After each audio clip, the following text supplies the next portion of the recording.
I will first of all. I would like to introduce yourself in order to introduce how you come to the custody at your companies, what you're doing, and let's explain what are your main proposal in custody in both of the projects. So Enrique, please. Thanks for coming to Madrid. I live in Madrid. Okay. Just, You have to speak in Spanish. No, but it's not good enough. It's not good enough. So I'm Henrik, originally from Germany, and I'm the co-founder of Finoa. It's a Berlin-based digital asset custodian. We work, and without going too much into the tech yet, we work with warm storage. So I think if you're familiar with the difference between hot and cold, we are somewhat in the middle and keep the assets liquid and accessible while having the highest security standards behind it. We are now a team of 13 people, mostly in Berlin, 2 people here in Madrid at the moment. And I think what's very interesting is that Germany is going to introduce, as the first country or jurisdiction in Germany by January 2020, a crypto custodian license, which will put any wallet provider who's holding private keys on behalf of third party into a regulated license or out of business. So those are the 2 options. And it's very much expected that this wave is going to go across Europe. And it's very interesting what's happening on that regulator side and what it takes to bring a crypto custody solution into regulation. Okay. Awesome. I am Angel. I am the CEO of Onis. Onis is something similar to Finoa. We are a digital custody platform or company. We started the product in the last year because we saw, our expertise or background, we are working with a lot of blockchain projects. We are trying to launch some blockchain project in the last years, and we see the same problem in every project. The first one is the security of the digital asset. You know every problem. You know a lot of hackings inside the exchange or other companies, and you are seeing a lot of money lost.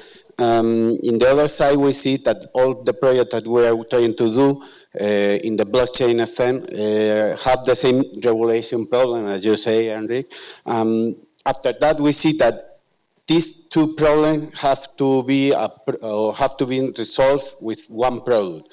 So that we create Onis, that is a company trying to solve these 2 problems and put it to other companies, trying to reduce the regulation problem or the regulation situation that will become in the next month. As Enrique said, in the next, I see the 10th of January, yes? The European regulations say that all the countries have to put the 5 directive of anti-money laundering. The problem here in Spain is that we don't have a government, as you know. Well, we have a hood, a happy hood. So in all countries here in Europe, we will have to accomplish a lot of regulation systems or regulation rules. The compliance will be one of the most important points, trying to do anything related with crypto assets. So that we think that is the moment to create some projects like Finoa or Onis that try to solve the problem and try to give you a solution, an easy to use solution, try to create your own product based on crypto.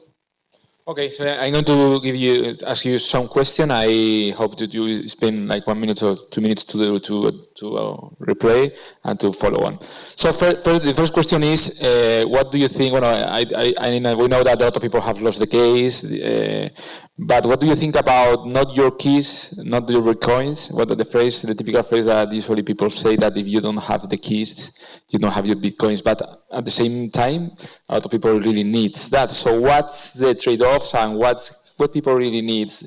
The keys, what do people needs more easy way to manage the custody? It's a tricky question. No, when I started, I had the same idea basically, and I think for a lot of tech-savvy individuals, it might even be true. You want to have your own private key, and if you store it safely, no one can take it away from you. But I think what we've seen, and I think that's one of the major flaws of the crypto ecosystem yet, is that we've seen a lot of companies as well individuals kind of not understanding the importance of a private key, putting it somewhere where they couldn't find it, or just not having the secure infrastructure to protect private keys on a large scale. And we've seen headlines on a weekly basis. I think it's getting much better the last 12 months, I would say. So what we also saw is that especially larger investors, professional investors, institutional investors, they don't have the interest at all to safeguard private keys, because at the end they hold third-party money again. And when their investors ask, but what do you actually do with the private key? And they say, well, I have it in my safe, and my partner has also the other half, maybe, I don't know.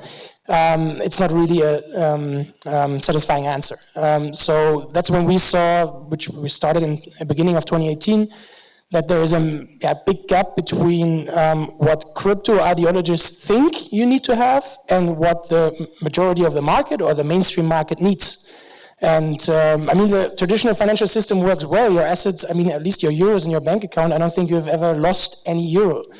Yeah. So why would we change too much of that without leveraging the beauty of decentralized finance and crypto, but also giving the access for professional investors? I think the same. It's the same situation. I usually say that at the beginning, I usually say that the best wallet protection is the three paper levels.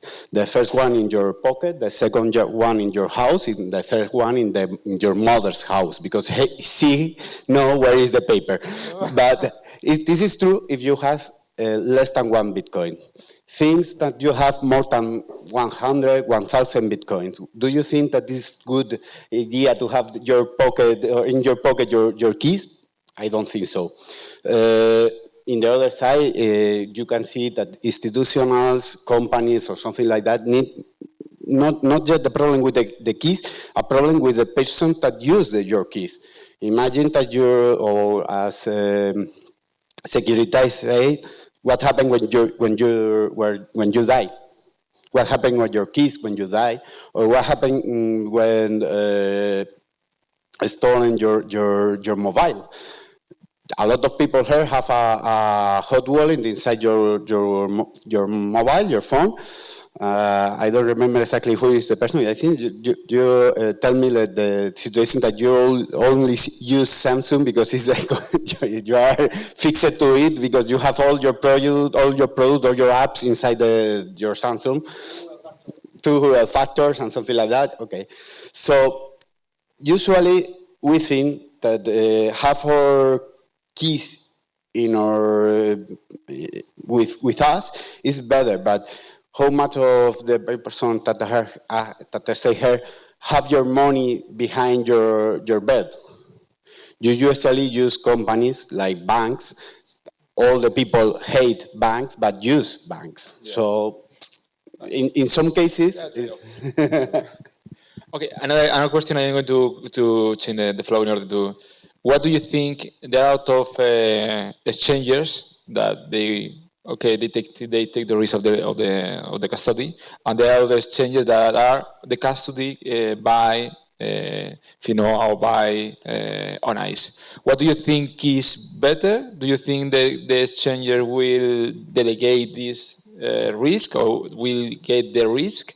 I don't know, Santander, that was in the morning, they have like a custody, Santander will get this custody? What do you think will be and what I have to decide if you are a user, I am to trust more in a exchange that have a provider of custody or not?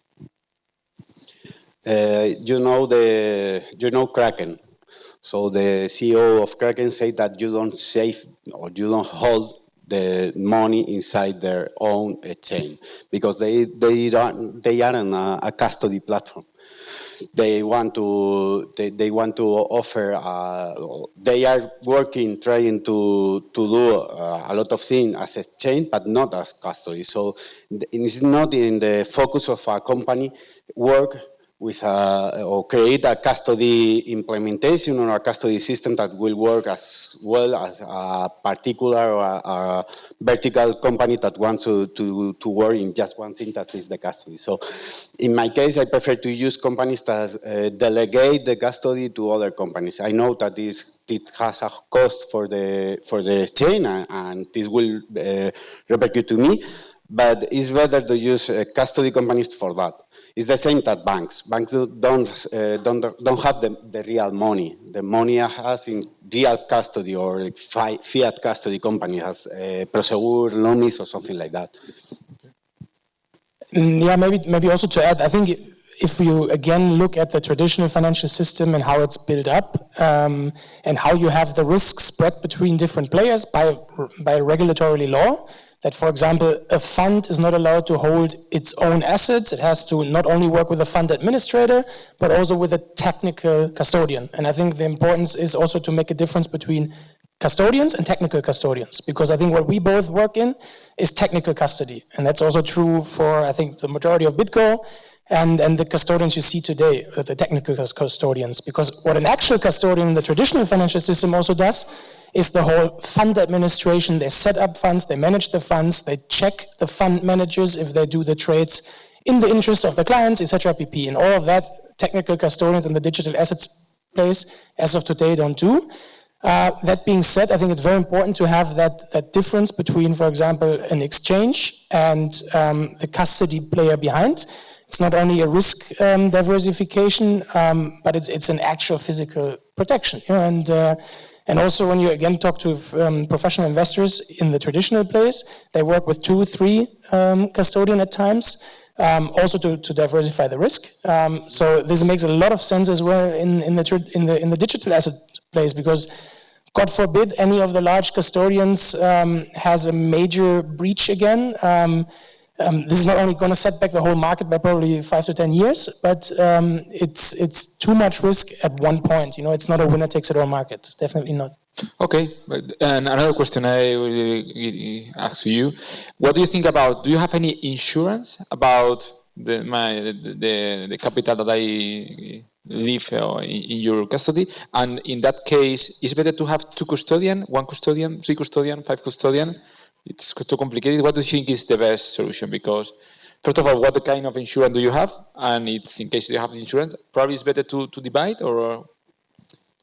So for us, it's true that we're working on insurance, because right now in Germany, there's no market for those insurance. That in that space, for example, the US definitely has a couple of years, like I would say 2, 3 years ahead, in working with insurance companies to find the right product for custody players. I mean, none of them has the complete assets under custody under insurance. They have, I don't know, 5%, a couple of 100 million. That is good enough, but they would completely be kicked out of their business model if they would insure everything, because you're talking about 2, 3 times of what you charge to your customers that you have to pay on top for 100% insurance. So for us, we are working with the big German, European insurance companies to find the right product that we can then also optionalize to the customer, because some customers believe in technology and they don't need an extra insurance. Others very much want it, but you have to find the right pricing model as well. That's one of the key issues. Yes, I will give you the name of our insurance company. So we are working with some insurance company trying to create something, or to give some insurance to the custody. As Henry said, it's not for all the capital. No, it's not the total of the insurance, because the cost will be higher. And at the moment, we don't have we are creating a first agreement, but we don't have a public insurance system. So because in the other side, we are trying to change all the infrastructure to create a second level infrastructure to have more stronger to hacks or technical attacks. And in this case, we are stop the conversation with the insurance company, trying to give to restart the conversation as soon as we change the technology to a more stronger system. But the insurance is I think that is one of the most important points inside the custodian system. Is necessary because you need it. If you come from fiat, you have an insurance in your bank, in your company, in your custodian system. So it's usual. You have to understand it. You need the insurance in your system. Okay. Another question I leave the public to ask questions. What kind of services you are going to offer? Because imagine we are talking about sometimes BTC, Bitcoin, but if I talk about Ethereum and I want to vote or I want to do some staking, or as I understand, there are a lot of possibilities right now with the things that you can really custody. So what did you think? Because I was talking with a VC in, I think, in the UK, and they think that this kind of custody will be like one of the VC's responsibility, because in some way they have to vote or to do some kind of to follow the asset that they invest. I think especially interesting, and we heard a lot about it today, is the decentralized finance, I like to call it advanced blockchain functionalities, as voting or staking. I think they're going to be absolutely inherited by digital asset custodians, because once you have the secure infrastructure to protect the private keys and you have that trust built up, then it's just a logical consequence to extend your decentralized financial services, however you want to call it. So we are working on the integration of the first staking protocols now to offer staking to the investors that already use our product, and to basically be able to, out of custody, get the staking yield. Other products we look at, we heard about it today as well, is the lending part, where you can lend your crypto assets, receive a very stable yield and basically fixed income on a yearly basis. I think the very interesting part will be how do the regulators, again, because we just cannot ignore it, even if we had 10 years time to ignore them, but now we can't anymore, what they will exactly do about it. So as I said, in Germany, we will have to be going under the digital asset custodian license, but staking, for example, I think the regulator might have heard it, but what is it? Is it a financial service? Is it something you need an extra license for? Is it a new product that you have to explain? Lending should actually be somewhat similar to give loans in a way. So in Germany, that's the big banking license, a credit institute. So the question will be, where do they put that, and what are you allowed to do on behalf of your customers? I think for us, we can do everything we want, but we'll have two limitations. The first one is the regulation. We don't have regulation, so everything that we do, we have to go to CNMV or Secretaría del Tesoro here in Spain and talk with them and ask if we can do that. The second point for us is we can do a lot of things, but we work for companies that want to do things behind or at the top of us. So we can't do everything because we can cannibalize our clients. It's a difficult point for us because we have a lot of situations, and in every case we create a special situation because we have clients that want to create something for or need the custodian system for a private blockchain. So in these cases, we create or implement. Like what I like to. This is our problem. So we have a box with a lot of ideas and trying to see people that want to do that because we can't. We can do that directly.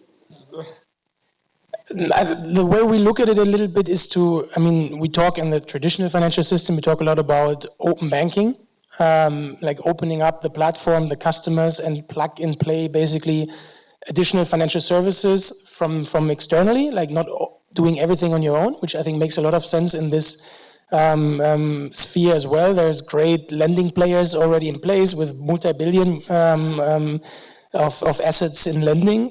So I think that is something, for example, we would probably in-source from the outside and just have our platform as an open banking, open digital asset banking platform, however you want to call it. But again, everything has to somehow be aligned, and that's going to change in Spain very soon as well with the regulation. Okay, one question about the public.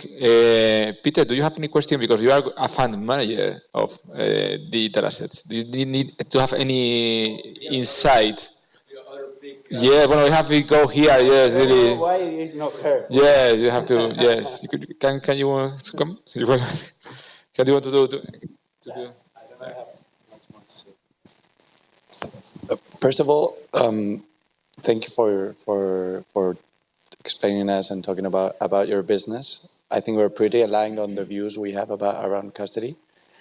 My big question, I'm still questioning after a couple of years in this business, is where is actually regulation going? Is it going to be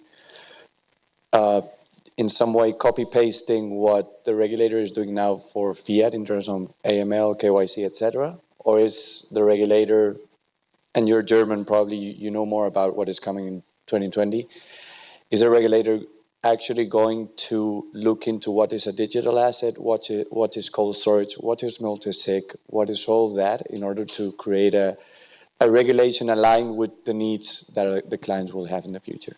Okay, we are studying all the European regulation. Germany have some better rules because they don't take difference between with custody or digital assets, with security and digital asset and utility. So they have a more flexible regulation in this case, only in this case, because they have a lot of problems in other. But to be honest, we talk a lot with the Secretaría del Tesoro. We talk every 2 months with the team. They have a paper for the 5 directive since this summary. So, but the problem is we don't have governance. So they are still waiting for the paper for all the people. And the only thing that I know or I can say is that is bigger, is based on the UK regulation or the things that UK are saying about that, but they have a bigger aid of all the systems. So they want to put not the same, not just a copy paste of other countries. They are trying to go ahead and do they say a better, but I have to say it. Okay. I'll try to keep it quick. I think yes. What we see right now for Germany is that they go exactly in the same direction as they have done before, being completely technology agnostic. They just say that's something new. Whatever technology you do it, we're going to check it. Crypto assets is going to be introduced as a financial instrument in the existing law. It's just going to be extended. And the crypto custodians have a specific set of requirements, but they're very much aligned in terms of processes, organization, documentation, IT. So yes, they will check how you do the storage. They will check what multi-signature approach you use, two-factor authentication, PSD2, everything is going to be part of that as it's a financial instrument, just as the euro or any securities. And that's what we're going to see, which means for us, we already have in place, luckily, a full KYC process, full AML, anti-money laundering checks, in and outgoing. If someone goes out of custody, makes trades, comes back, we have to check how that money changed. So it comes with a lot of,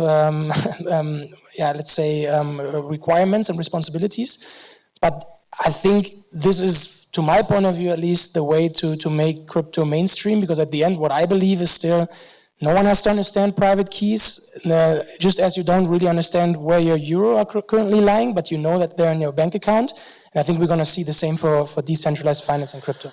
Okay, so you have to finish the panel. Thank you very much, guys. We are very aware of the security right now. That last week we have a very good conversation about if with a security team that we work here at Red4Sec that show that the network is not so secure. So we have to have for sure both help for you for custody, but also help for the network, because a lot of people here in Crypto Plaza has wallet and has keys, and we have also a network, a Wi-Fi that is in some way other risk we have to address. So thank you for coming, and okay, let's.